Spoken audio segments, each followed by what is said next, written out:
Suite à la mort de son amie dont elle gérait la vente de son domaine, Johanna, croyant d'abord à un suicide, se retrouve suspectée du meurtre de Michael après le témoignage accablant d'Yvon Delmas à son encontre.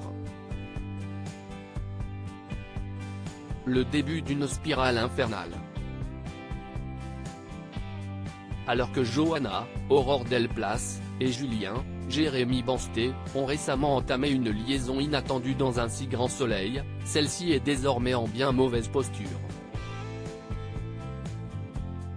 Après un début de relation chaotique avec le patron de Elle Cosmétiques, aux prises avec ses vieux démons et hantée par le souvenir de Hugues, Johanna s'était un temps éloignée de Julien pour se consoler dans les bras de Michael, l'ami d'enfance de son ex-mari Christophe, Hubert Benhamdine, dont elle gérait la vente du domaine. Mais lorsque celui-ci est retrouvé mort, tout bascule pour la jeune avocate.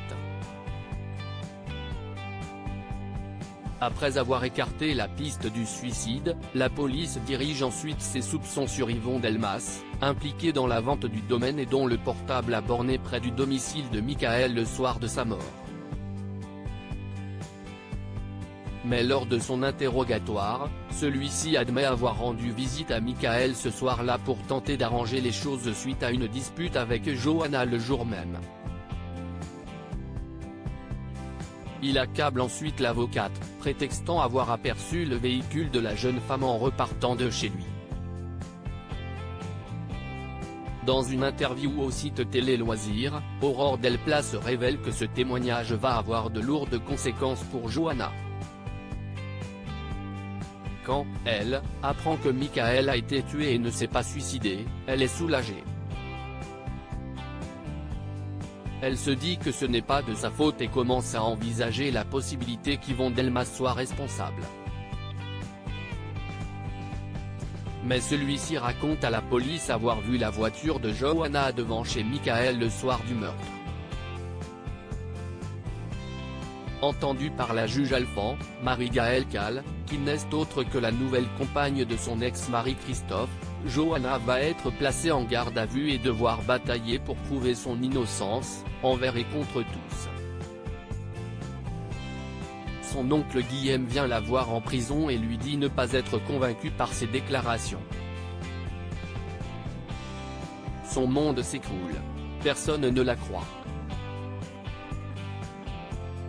Son avocat, Florent, essaie de la défendre au mieux, mais vu les preuves, c'est difficile. Une spirale judiciaire infernale va alors commencer pour l'avocate, qui va devoir lutter pour comprendre qui a essayé de se débarrasser d'elle, et pour quelle raison. Est-ce une nouvelle tentative de Christophe, toujours amer après leur rupture, pour l'atteindre ? Ou bien une sombre tactique de la part d'Yvon Delmas afin de récupérer le domaine de Michael ? Et pourra-t-elle compter sur le soutien de Julien pour la sortir d'affaire ?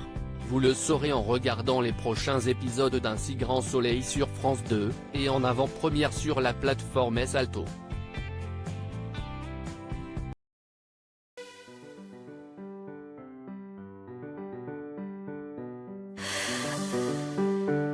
나